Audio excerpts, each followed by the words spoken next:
ආයුබෝවන්. අද මම ඔයාලව හමු වෙන්නේ චොක්ලට් ස්පොන්ජ් කේක් හදන ආකාරය පෙන්වන වීඩියෝ එකක් සමග. මීට කලිනුත් මම chocolate sponge cake baking powder නැතිව හදන ක්‍රමයක් ඉදිරිපත් කරලා තියෙනවා. ඒ කේක් එක හදාගන්න ටිකක් අමාරුයි. ඒකට හේතුව තමයි බිත්තර සුදු මද නිවැරදිව ෆෝල්ඩ් කිරීමෙන් තමයි ඒ කේක් එකේ ස්පොන්ජ් බව රඳවා ගන්නේ. සුදු මද ෆෝල්ඩ් කරද්දි ගොඩාක් දිය වුණොත් කේක් එක හයිය වෙනවා. නමුත් මේ වීඩියෝ එකේ පෙන්වන චොක්ලට් ස්පොන්ජ් කේක් එක ඊටාම පහසු එකක්. ගොඩාක්ම ලේසියෙන් හදාගන්න පුළුවන් බේකින් පවුඩර් පාවිච්චි කරන එකක්. ඉදිරියටත් විවිධ ස්පොන්ජ් කේක් වර්ග ඔයාලට ඉදිරිපත් කරන්න බලාපොරොත්තු වෙනවා. මේ කේක් එක හදන්න අවශ්‍ය වෙන දේවල් වීඩියෝ එක අවසානයේදී සඳහන් කරලා තියෙනවා. මගේ වීඩියෝ වලට ඔයාලා කැමති නම් යාළුවෝ එක්ක ෂෙයා කරන්න. මගේ YouTube channel එකට subscribe වෙන්න. දැනටමත් subscribe වෙලා නැතිනම් පමණක් පහළ තියෙන රතු පාට subscribe button එක click කරන්න. ඊට පස්සේ ඒ ළඟින්ම එන සීනුව click කරන්න. දැන් මගේ අලුත්ම වීඩියෝ ඔයාලට ලේසියෙන්ම බලන්න පුළුවන්. චොක්ලට් ස්පොන්ජ් කේක් හදන්න අවශ්‍ය වෙනවා පිටි ග්‍රෑම් 150යි, සීනි ග්‍රෑම් 170යි, කැස්ටර් සුගර් නැත්නම් ග්‍රැනියුලේටඩ් සුගර් ගන්න. ඒ කියන්නේ ඊටාම සිහින් කැට තියෙන සීනි. වැනිලා තේ හැඳි 1යි, එළවලු තෙල් මිලිලීටර් 50යි, බේකින් පවුඩර් තේ හැඳි 1යි, ක්‍රීම් ඔෆ් ටාටර් තේ හැඳි භාගයයි. ඔයාලට මේව හොයාගන්න අමාරුයි නම් වයිට් විනිගර් නැත්නම් සුදු විනාගිරි ගන්න. ඒවත් නැතිනම් ඒව නොසලකා හැර කේක් එක හදන්න.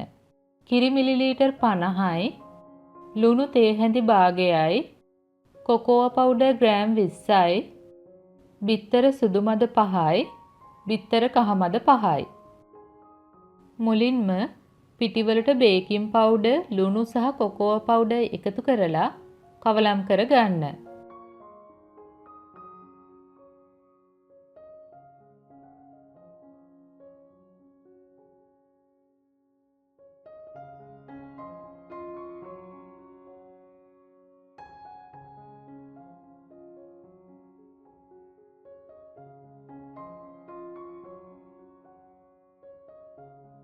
දැන් තෙල් වලට කිරි සහ වැනිලා එකතු කරලා කවලම් කර ගන්න.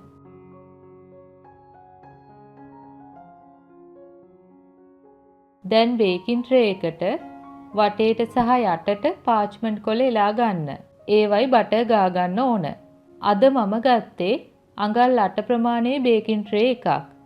ඔයාලට මේ කේක් එක අඟල් 6 බේකින් ට්‍රේ එකක බේක් කරගන්න පුළුවන්. මේ විදියට බිත්තර වෙන් කර ගනිද්දී සුදු මද වලට කහමද හෝ වතුර එකතු වෙන්න දෙන්න එපා. එහෙම වුණොත් සුදු මද බීට් කරද්දී දියාරු වෙනවා. පීක් එකක් එන්නේ නැහැ. නිවැරදිව බිත්තර සුදු මද හා කහමද වෙන් කරන ක්‍රමයක් මම වීඩියෝ එකක් දාලා තියෙනවා. ඒ ලින්ක් එක පහළ තියෙන description box එකේ දාලා තියෙනවා. ඒ වීඩියෝ එකත් බලන්න. දැන් බිත්තර සුදු මද වලට ක්‍රීම් ඔෆ් ටාටර් තේ හැඳි භාගය එකතු කරලා බීට් කරන්න.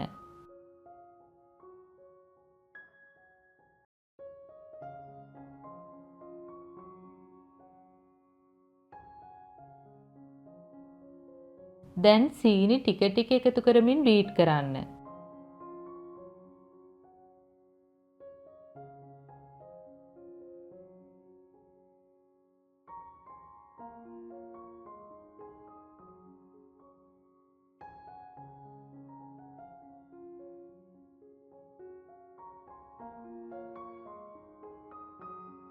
දැන් හයි ස්පීඩ් එකේ සොෆ්ට් පීක් එකක් එනතුරු බීට් කරන්න.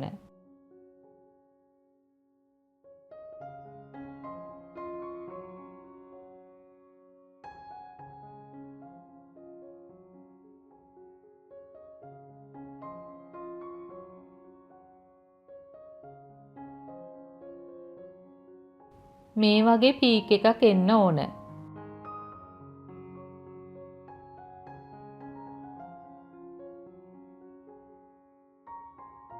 දැන් බිත්තර සුදු මද වලට කහමද එකතු කරන්න.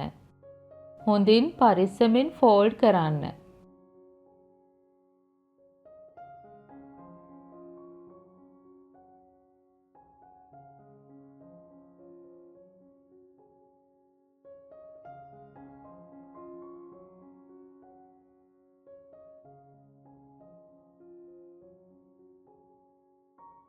දැන් පිටි මිශ්‍රණය කිහිප වරකට හලාගෙන ෆෝල්ඩ් කර ගන්න.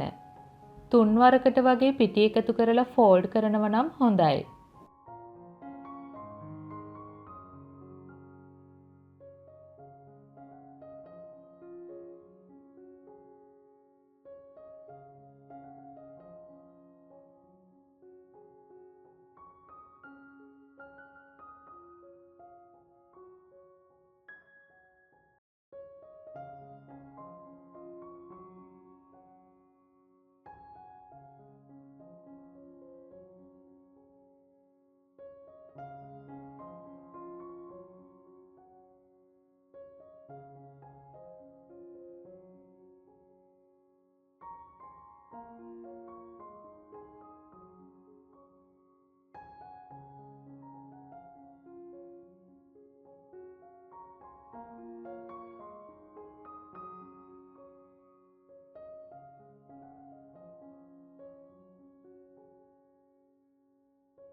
දැන් කිරි, තෙල් හා වැනිලා මිශ්‍රණය එකතු කරන්න.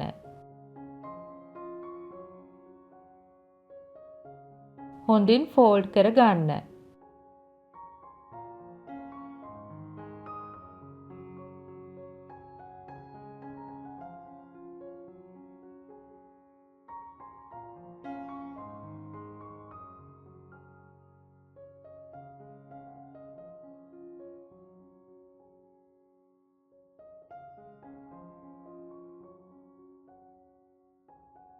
මේ වගේ සොෆ්ට් මිශ්‍රණයක් එන්න ඕන. දැන් කේක් බැටර් එකෙන් ටිකක් මේ වගේ වටේට ගාලා පාච්මන්ට් කොලේ අලවා ගන්න පුළුවන්.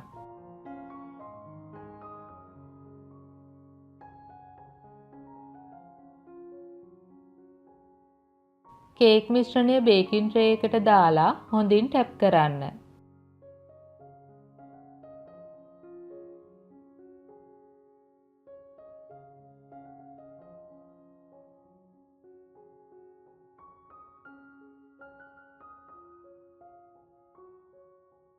දැන් සෙල්සියස් අංශක 150ට ප්‍රීහීට් කළ oven එකේ බේක් කරගන්න. මට ඒ සඳහා පැය භාගයක් විතර ගත වුණා. මේ තියෙන්නේ බේක් වුණ කේක් එක. ටූත් පික් එකක් දාලා බලන්න මේ වගේ ක්ලීන් එකට එනවනම් බේක් වෙලා ඇති.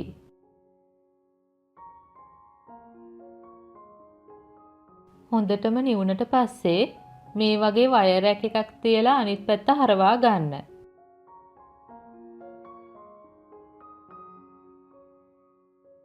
දැන් වටේ තියෙන පාච්මන්ට් කොළ ඉවත් කර ගන්න.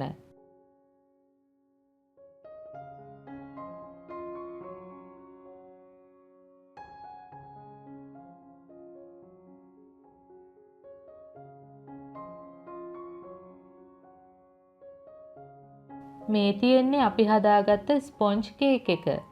ලේයර්ස් වලට කැපුවට පස්සේ මේ වගේ ගොඩාක්ම සොෆ්ට් එකට තියෙනවා.